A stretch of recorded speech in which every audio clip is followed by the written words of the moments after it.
چې امریکې ته لاړ شي او وایي چې زه د خیبر پښتونخوا نه راغلی یم کو تاسو اسلام کتل غواړئ نو ماته وګورئ شته په تاسو کې څوک مونږ چې نن د خیبر پښتونخوا نه بار ځو مونږ به د اسلام الټه پیغام خلکو ته ورکوو د کوم پیغمبر چې ویښته مبارک څنګه و ګیره مبارکې څنګه وه جامې مبارکې څنګه وي لباس مبارکې څنګه و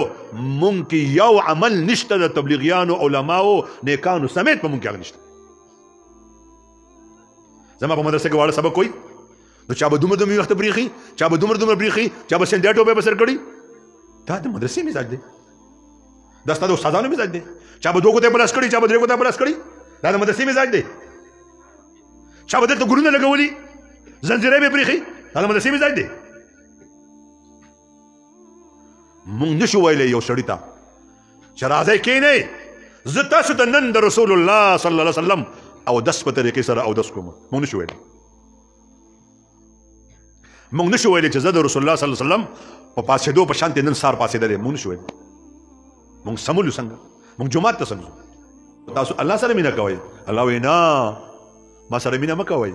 تاسو کمزوري یئ تاسو ما سره مینه نشئ کولی زه ډېر عالي ذات یم زما د محبوب اداګانې خپلې کوئ یحببکم الله الله وایي زه به د تاسو سره محبت زه به تاسو دوستان کوم صحابه کرام موږ ته څه وښو عبدالله بن عباس صاحب کردار دی او نور صحابه کرام د هغې زمر کې دي جماعت کې خپله مور مبارکه به سار ما لېږله ویې لاړ شه چې نن رسول الله صلی الله علیه وسلم کمې جامې اغوستې دي سپینې اغوستې دي جوبه یې اغوستې ده خلقه یې اغوستې ده ردا دا څه شی دی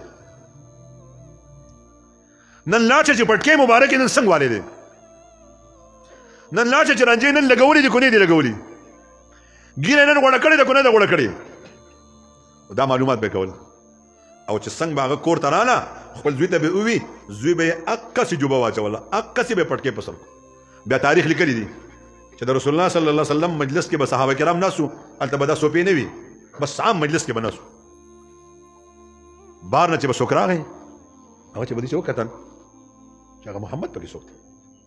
هغه پکې به کوم ځای کې ناست دی نو تپوس به وکړو ځکه پټکي د ټولو یو شان و ځکه جامې د ټولو یو شان وي ځکه د ټولو ګیرې وي ځکه ټول یو شان ناسو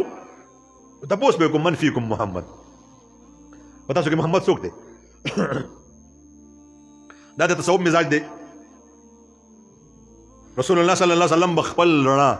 لږه تیزه کړه د صحابه کرامو د رڼا نه نو صحابه به وي